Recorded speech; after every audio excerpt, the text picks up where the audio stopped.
ತಿಂಗಳಿನಿಂದ ರಾಜಕಾರಣ ರಾಷ್ಟ್ರ ಮಟ್ಟದ ಮಾಧ್ಯಮಗಳಲ್ಲಿ ಸುದ್ದಿ ಆಗ್ತಾ ಇದೆ. ಅಧಿಕಾರದ ಪಟ್ಟಕ್ಕಾಗಿ ನಡೀತಾ ಇರುವಂತಹ ಜಟಾಪಟಿ ಇದೀಗ ಜೋರಾಗಿದೆ. ಇನ್ನು ಸಿಎಂ ಕುರ್ಚಿ ಬಗ್ಗೆ ಹೈಕಮಾಂಡ್ ನಲ್ಲಿ ಭಾರಿ ಚರ್ಚೆ ಆಗ್ತಾ ಇದೆ. ಒಟ್ನಲ್ಲಿ ಸಿಎಂ ಕುರ್ಚಿಗೆ ಸಂಕಷ್ಟ ಎದುರಾಗಿರುವುದಂತೂ ನಿಜ. ನಾಯಕತ್ವ ಬದಲಾವಣೆಯ ಬಿಕ್ಕಟ್ಟು ಶೀಘ್ರದಲ್ಲೇ ಕೊನೆಗೊಳ್ಳುವ ಯಾವುದೇ ಲಕ್ಷಣಗಳು ಸಹ ಕಂಡು ಬಂದಿಲ್ಲ. 2028ರ ವಿಧಾನಸಭಾ ಚುನಾವಣೆಯಲ್ಲಿ ಗೆಲ್ಲಲು ಶಿವಕುಮಾರ್ ಅವರೊಂದಿಗೆ ನಾನು ತಂತ್ರವನ್ನ ರೂಪಿಸಿದ್ದೇನೆ ಎಂದು ತಿಳಿಸಿದ್ದಾರೆ. ಹಾಯ್ ಹಲೋ ನಮಸ್ಕಾರ, ನೀವು ನೋಡ್ತಾ ಇದ್ದೀರಾ ಸ್ಪೀಡ್ ಪ್ಲೇಸ್ ಕರ್ನಾಟಕ. ನಾನು ಸುಷ್ಮಿತಾ ನಟರಾಜ್. ಕಳೆದ ಒಂದು ತಿಂಗಳಿನಿಂದ ರಾಜಕಾರಣ ರಾಷ್ಟ್ರ ಮಟ್ಟದ ಮಾಧ್ಯಮಗಳಲ್ಲಿ ಸುದ್ದಿ ಆಗ್ತಾ ಇದೆ.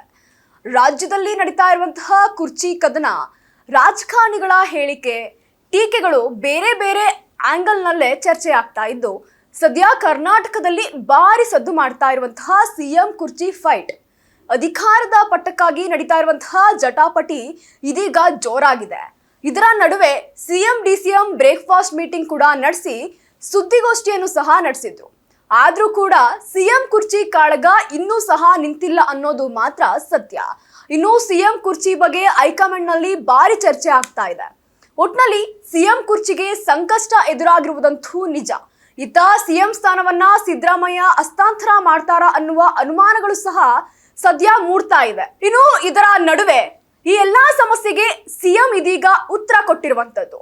ಮುಖ್ಯಮಂತ್ರಿ ಸಿದ್ದರಾಮಯ್ಯ ಮತ್ತು ಡಿಸಿಎಂ ಡಿಕೆ ಶಿವಕುಮಾರ್ ಅಧಿಕೃತ ನಿವಾಸ ಕಾವೇರಿಯಲ್ಲಿ ಉಪಾಹಾರ ಕೂಟದಲ್ಲಿ ಭೇಟಿಯಾಗಿ ಒಗ್ಗಟ್ಟಿನ ಮಂತ್ರವನ್ನ ಪಠಿಸಿದ್ದಾರೆ. ಆದ್ರೆ ನಾಯಕತ್ವ ಬದಲಾವಣೆಯ ಬಿಕ್ಕಟ್ಟು ಶೀಘ್ರದಲ್ಲೇ ಕೊನೆಗೊಳ್ಳುವ ಯಾವುದೇ ಲಕ್ಷಣಗಳು ಸಹ ಕಂಡು ಬಂದಿಲ್ಲ.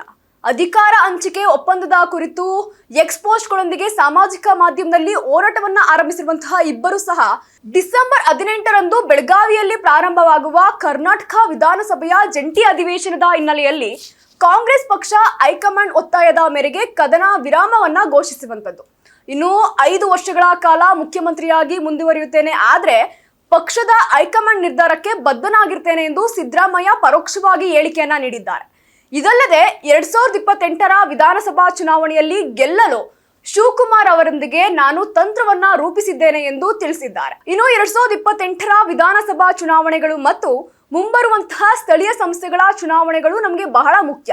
ನಾವಿಬ್ಬರು ಇದರ ಬಗ್ಗೆ ಚರ್ಚಿಸಿದ್ದೇವೆ. 2023ರ ಚುನಾವಣೆಯಲ್ಲಿ ನಾವು ಕೆಲಸ ಮಾಡಿದ ರೀತಿಯಲ್ಲೇ ಒಟ್ಟಿಗೆ ಮುಂದುವರಿಯಲು ಸಹ ನಾವಿಬ್ಬರು ನಿರ್ಧರಿಸಿದ್ದೇವೆ. ನಮ್ಮ ನಡುವೆ ಯಾವುದೇ ಭಿನ್ನಾಭಿಪ್ರಾಯಗಳು ಅಥವಾ ಗೊಂದಲಗಳಿಲ್ಲ ಎಂದು ಸಿಎಂ ಇದೇ ವೇಳೆ ಸ್ಪಷ್ಟನೆಯನ್ನು ಸಹ ನೀಡಿದ್ದಾರೆ. ಇನ್ನು ಡಿಸೆಂಬರ್ 8ರಿಂದ ಬೆಳಗಾವಿಯಲ್ಲಿ ಶಾಸಕಾಂಗ ಅಧಿವೇಶನ ಆರಂಭವಾಗಲಿದ್ದು, ಅಲ್ಲಿನ ವಿರೋಧ ಪಕ್ಷಗಳನ್ನ ನಾವು ಬಹಳ ಪರಿಣಾಮಕಾರಿಯಾಗಿ ಎದುರಿಸ್ತೇವೆ. ಸುಳ್ಳು ಪ್ರಚಾರ, ಸುಳ್ಳು ಆರೋಪ ಮತ್ತು ಅಪಪ್ರಚಾರ ಮಾಡುವುದು ಬಿಜೆಪಿ ಮತ್ತು ಜೆಡಿಎಸ್ನ ಅಭ್ಯಾಸವಾಗಿದೆ ಮತ್ತು ನಾವಿಬ್ಬರು ಅದನ್ನ ಪರಿಣಾಮಕಾರಿಯಾಗಿ ಎದುರಿಸ್ತೇವೆ. ಹಾಗೆ ಬಿಜೆಪಿಯಿಂದ ಕೇವಲ 64 ಮತ್ತು ಜೆಡಿಎಸ್ ನಿಂದ 18, ಆ ಎರಡೂ ಪಕ್ಷ ಸೇರಿ ಒಟ್ಟು 82 ಶಾಸಕರು ಏನೇ ಸುಳ್ಳು ಆರೋಪಗಳನ್ನ ಮಾಡಿದ್ರೂ ಸಹ ನಾವು ಅವುಗಳನ್ನ ಪರಿಣಾಮಕಾರಿಯಾಗಿ ಎದುರಿಸ್ತೇವೆ ಎಂದು ಸಿಎಂ ಇದೀಗ ಪ್ರತಿಪಾದಿಸಿದ್ದಾರೆ. ಇನ್ನು ಇಂದಿನ ಬೆಳವಣಿಗೆಗಳಿಂದ ಅಸಮಾಧಾನಗೊಂಡಂತಹ ಶಿವಕುಮಾರ್ ಕಾವೇರಿಯಿಂದ ನಿರ್ಗಮಿಸಿದ್ದು, ದೆಹಲಿಯಲ್ಲಿರುವಂತಹ ತಮ್ಮ ಸಹೋದರ ಮತ್ತು ಬೆಂಗಳೂರು ಗ್ರಾಮೀಣ ಮಾಜಿ ಸಂಸದ ಡಿಕೆ ಸುರೇಶ್ ಅವರೊಂದಿಗೆ ಹೈಕಮಾಂಡ್ ನಾಯಕರನ್ನ ಭೇಟಿ ಮಾಡುವ ಸಾಧ್ಯತೆಯೂ ಸಹ ಇದೆ.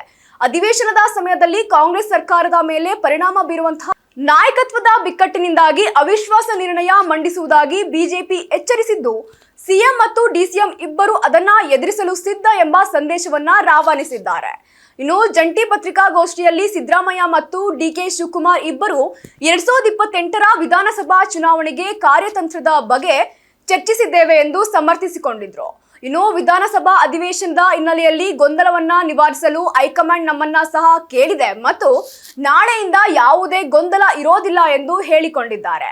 ಇನ್ನು ಹೈಕಮಾಂಡ್ ತೀರ್ಮಾನವನ್ನ ಅಂತಿಮ ತೀರ್ಮಾನ ಎಂದು ಸಹ ಇದೀಗ ಹೇಳಿಕೆ ಕೊಟ್ಟಿರುವಂತದ್ದು. ಇನ್ನು ಹೈಕಮಾಂಡ್ ಯಾವುದೇ ನಿರ್ಧಾರ ತೆಗೆದುಕೊಂಡ್ರು ನಾವು ಅದನ್ನ ಪಾಲಿಸ್ತೇವೆ. ಮಾಧ್ಯಮದವರು ಅದನ್ನ ಅರ್ಥ ಮಾಡಿಕೊಂಡಿದ್ದೀರಾ ಅಥವಾ ಇಲ್ವಾ ಎಂಬುದು ನಿಮ್ಮ ಪ್ರಶ್ನೆಗೆ ನನ್ನ ಉತ್ತರ ಎಂದು ಪ್ರತಿಪಾದಿಸಿದ್ರು. ಇನ್ನು ಉಪಹಾರ ಸಭೆಯ ವಿವರಗಳನ್ನ ನಾವು ಹೈಕಮಾಂಡ್ಗೆ ತಿಳಿಸ್ತೇವೆ ಎಂದು ಹೇಳಿದ್ದಾರೆ. ಇನ್ನು ರಾಜಕೀಯವಾಗಿ ನಮ್ಮಿಬ್ಬರ ನಿರ್ಧಾರ ಒಂದೇ, ಹೈಕಮಾಂಡ್ ಹೇಳಿದಂತೆ ನಾವು ಕೆಲಸ ಮಾಡ್ತೇವೆ ಮತ್ತು ಯಾವುದೇ ಗುಂಪುಗಾರಿಕೆ ಇಲ್ಲ ಎಂದು ಡಿಕೆ ಶಿವಕುಮಾರ್ ಸಹ ಹೇಳಿದ್ದಾರೆ. ಮಾಜಿ ಸಿಎಂ ಎಸ್ಎಂ ಕೃಷ್ಣ ಅವಧಿಯಲ್ಲೂ ಸಹ ಗುಂಪುಗಾರಿಕೆ ಅವಕಾಶವಿರಲಿಲ್ಲ ಮತ್ತು ಇಂದಿಗೂ ಅದಕ್ಕೆ ಅವಕಾಶ ನೀಡುವುದಿಲ್ಲ. ಹೈಕಮಾಂಡ್ ಹೇಳಿದಂತೆ ನಾವು ಕೆಲಸ ಮಾಡ್ತೇವೆ, ನಾವು ಒಟ್ಟಿಗೆ ಹೋಗಿ ಪಕ್ಷವನ್ನ ಅಭಿವೃದ್ಧಿಪಡಿಸಲು ಏನು ಬೇಕಾದ್ರೂ ಮಾಡ್ತೇವೆ ಎಂದು ಹೇಳಿದ್ದಾರೆ. ಈ ವಿಷಯದಲ್ಲಿ ಸಿದ್ದರಾಮಯ್ಯ ಮಾತುಗಳಿಗೆ ನಾನು ಬದ್ಧನಾಗಿದ್ದೇನೆ ಎಂದಿದ್ರು. ಅದೇ ರೀತಿಯಾಗಿ ಹೈಕಮಾಂಡ್ ನಮ್ಮನ್ನ ದೆಹಲಿಗೆ ಕರೆದಾಗ್ಲೆಲ್ಲ ಸಿದ್ದರಾಮಯ್ಯ ಮತ್ತು ನಾನು ಇಬ್ಬರು ಸೇರನೆ ಹೋಗ್ತಾ ಇದ್ದೀವಿ. ಆದ್ರೆ ಕೇಂದ್ರ ಜಲ ಆಯೋಗ ಅನುಮತಿ ನೀಡಬೇಕಾಗಿರುವುದರಿಂದ ನೀರಾವರಿ ಯೋಜನೆಗಳ ಸಮಸ್ಯೆಗಳನ್ನ, ವಿಶೇಷವಾಗಿ ಮೇಕೆದಾಟು ಸಮತೋಲನ ಜಲಾಶಯ ಯೋಜನೆಯ ಸಮಸ್ಯೆಗಳನ್ನ ಕೈಗೆತ್ತಿಕೊಳ್ಳಲು ಶೀಘ್ರದಲ್ಲೇ ದೆಹಲಿಗೆ ಹೋಗುವುದಾಗಿ ಸ್ಪಷ್ಟಪಡಿಸಿದ್ರು. ಮೆಕ್ಕೆಜೋಳ ಬೆಲೆ ಕುಸಿತದ ವಿಷಯವನ್ನ ಸಹ ಚರ್ಚಿಸಲಾಗುವುದು ಮತ್ತು ಕರ್ನಾಟಕದ ಸಂಸದರಿಗೆ ಅದರ ಬಗ್ಗೆ ತಿಳಿಸಲಾಗುವುದು ಎಂದು ಡಿಸಿಎಂ ಹೇಳಿದ್ದಾರೆ. ಒಟ್ನಲ್ಲಿ ಸಿಎಂ ಡಿಸಿಎಂ ಮಧ್ಯೆ ಇರುವಂತಹ ಭಿನ್ನಾಭಿಪ್ರಾಯವನ್ನ ಪಕ್ಷಕ್ಕಾಗಿ ಎಲ್ಲಿಯೂ ಸಹ ತೋರಿಸಿಕೊಳ್ಳಲ್ಲ. ಇನ್ನು ಸಿಎಂ ಕುರ್ಚಿ ವಿಚಾರದಲ್ಲಿ ಸಿಎಂ ಸ್ಥಾನವನ್ನ ಸಿದ್ದರಾಮಯ್ಯನೇ ಮುಂದುವರಿಸುವುದಾಗಿ ಸ್ವತಃ ಹೇಳಿಕೊಂಡಿದ್ದಾರೆ. ಇನ್ನು ಇದರ ಬಗ್ಗೆ ಅಪಪ್ರಚಾರ ಮಾಡ್ತಾ ಇದ್ದವರಿಗೆ ಇದು ಸಿಎಂ ಉತ್ತರ ನೀಡಿರುವಂತದ್ದು. ಇದಾಗಿತ್ತು ಈ ಕ್ಷಣದ ಸುದ್ದಿ. ಮತ್ತಷ್ಟು ಅಪ್ಡೇಟ್ಸ್ಗಾಗಿ ನೀವು ನೋಡ್ತಾ ಇರಿ ಸ್ಪೀಡ್ ಪ್ಲಸ್ ಕರ್ನಾಟಕ. ನಿಮ್ಮಿಂದ ನಿಮಗಾಗಿ ನಿಮಗೋಸ್ಕರ.